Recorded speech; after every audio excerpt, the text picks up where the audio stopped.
Hi everyone, it's Helen here. Today I will be making a very refreshing summer dessert called chè sương sa hạt lựu. Chè means sweet drink, a dessert soup or a pudding in Vietnamese. Sương sa means agar jelly and hạt lựu means mock pomegranate seeds. It's a really long name, so I would like to translate it as a rainbow drink because I love how the different vivid colors mingle together when you stir up this drink. This is how a typical dessert soup is assembled in a chè shop in Vietnam. They prepare all different kinds of sweet soups made from beans, fruits, tapioca, jelly, etc.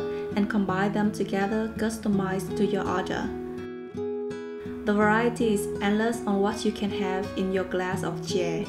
The different texture, color and flavor of the individual items makes it a perfect dessert when combined together.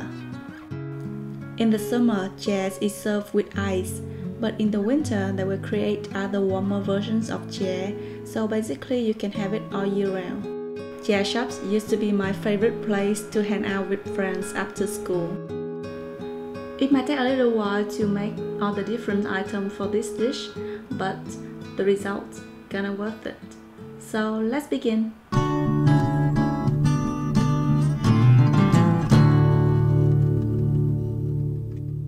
We're gonna start by making the mung bean pudding. Rinse 1 cup of peeled mung beans a few times until the water becomes clear, and then cook it in a pot with 2 cups of water. When it boils, you skim up the foam and lower the heat. Cook for 15 minutes until softened. If you want to cover, make sure you leave some space open because you don't want it to spill over. After 15 minutes, the beans are cooked and it's become very mushy like this. Traditionally, they will use a spoon or a special tool to mash the cooked mung beans into a paste, and therefore it's called chè đậu xanh đắng, meaning beaten mung bean soup. Nowadays we have a blender which makes the job a lot easier. So just add in half a cup of sugar and blend well with a fruit blender. When it turns into a smooth mixture, just transfer it to a bowl and let cool. Next, we will make the jelly. You will need agar-agar powder, which you can buy in a package like this at Asian store. You need to use less water than instructed in the package because we want the jelly to be firmer and crunchier. So instead of cooking 25 grams with 3 liters of water, I only cook half the package, which is 12 grams with 1 liter.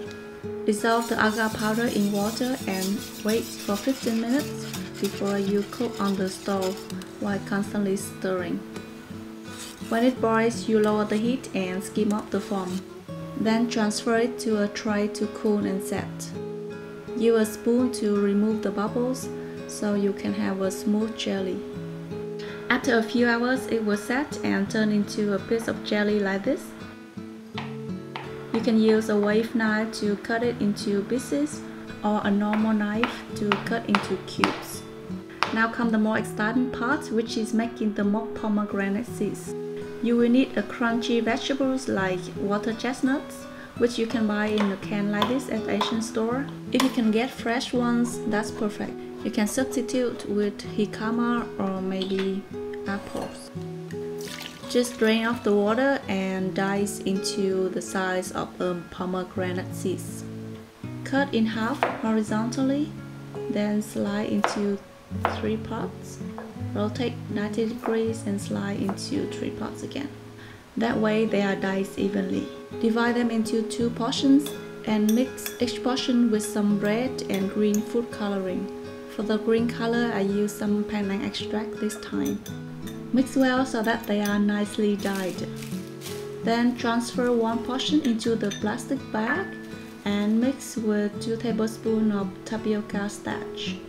Close it and give it a good shake so that the diced water chestnut is coated with tapioca starch evenly. Then pour it out to a strainer and slightly shake off the excess tapioca starch. You can use the same bag to coat the red portion. You can also use other colors like blue, purple, orange to make your drink even more colorful, like a rainbow. Next, we're gonna cook them in a large saucepan filled with boiling water. Stir gently to move them around and avoid sticking. They are cooked when they float to the surface. Wow, they look so pretty. Then transfer them to a bowl of icing cold water. The outer layer will gradually turn translucent, which makes them look like rubies. To make the brown syrup, dissolve 2 cups of brown sugar in 2 cups of water. Also add in a pinch of salt and simmer on low heat for about 5 minutes. For the coconut topping, I already have a video for it. Just that for this time, I add in 1 fresh pandan leaf. It will release a really nice aroma to my dessert.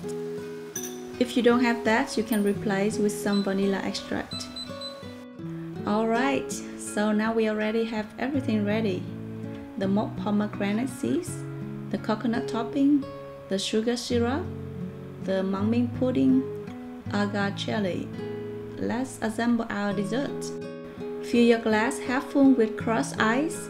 Then add in a tablespoon or 2 of the mung bean paste, some of the crunchy agar jellies, and of course the mock pomegranate seeds. They are crunchy on the inside and a little chewy on the outside, which is really interesting.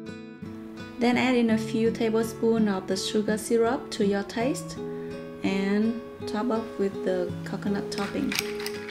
To serve, give it a good stir and enjoy the beautiful, refreshing summer dessert. It tastes absolutely delicious. If you like this recipe, don't forget to thumbs up and subscribe to my channel for more delicious Vietnamese food and Asian desserts. Thank you for watching. Bye bye.